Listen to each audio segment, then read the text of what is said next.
When you're trying to conceive a baby, it's going to be important to know when you're ovulating, because obviously you can't make a baby the whole way through your cycle. You have approximately a 5-day window. It's a 5-day window because sperm can approximately survive 5 days within your environment. So how do you actually know that you're ovulating without getting testing done every single month? I like to use a fertility awareness method because this method can determine fairly accurately if you're ovulating or not, if you're having a regular cycle. Just a regular cycle doesn't mean that you are also ovulating every single month, unfortunately. There are 3 steps, methods involved for you to understand when exactly you're ovulating. The first thing, and that's extremely important, is that you're measuring your basal body temperature. Your basal body temperature is a temperature you're having in the morning before you get out of bed. So that means you need a special thermometer that measures 2 digits at the end. You have that lying next to your bed and you measure your body temperature before getting out of bed, before you go to the toilet, before you do anything else. You grab that thermometer, don't move much around, put it in your mouth, leave it there and measure your temperature. You do that every single morning. You could put it under your arm as well. I don't find it that accurately. The most accurate spot is actually, yes, where the sun never shines. When you're ovulating, your body temperature will make a sudden jump up. Your body temperature in the beginning of your cycle is low. Let's say it's 36.4. Next day might be 36.42. Next day 36.35 or whatever it is. Then the day after you've ovulated, listen again, the day after you've ovulated, that body temperature makes a sudden jump up.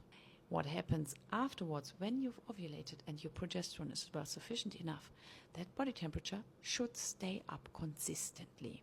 Might mean as well one day it makes a goes a tiny bit down, but not much. And then it goes consistently up. It sort of should be like a curve up. So starts here on your first day of your period, stays here, jumps up, and goes further up and up and up and up. And then on your first day of your period, goes down again. Very simplified, but this is how it should look approximately. Again, you see that jump after you've ovulated. So when you actually want to get pregnant, that's obviously too late, because if you're having sex after you've ovulated, those swimmers won't reach the egg because it's too late. It's already gone. You don't rely just plainly on your temperature. You rely as well on your cervical mucus. Cervical mucus changes throughout your cycle. When you are ovulating and you approach ovulation, it gets wetter. It gets more transparent. For some women, it's almost like water. And think about it as well in a logical way. It's easy to remember. Because what happens when you're aroused? Getting wet. And when you are fertile, you're getting wet. This mucus is actually designed for the sperm to reach that egg more easily. So it's fertile mucus. You will notice a few days before you're ovulating that you get wetter and wetter and wetter. So this is your next sign that you're approaching ovulation. But we combine it with a third sign. You're gonna, every single day, squat down, take your finger and have a look where your cervix is sitting. When you're approaching ovulation, your cervix moves up. Yes, you heard right. Your cervix doesn't sit there the whole time. It moves around throughout your cycle. When you're starting to ovulate, it moves up and it gets a bit softer.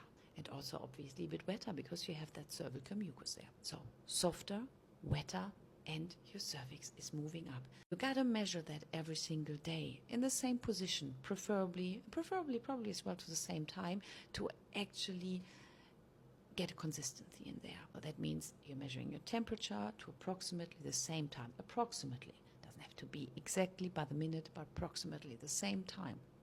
Because me, for example, I get up in the morning at 4 o'clock to go to the gym from Monday to Friday. Yes, I'm crazy, I know. Don't even ask. And I get up at 4 o'clock in the morning. My temperature is lower, always lower, than it is when I get up at 6 or at 7. I'm far warmer, hotter when it's later in the morning. This is why it's important that you're consistent with the timing. So combine your basal body temperature, which will tell you after you've ovulated that you've ovulated. Your cervical mucus will tell you when approaching ovulation, because it gets wetter.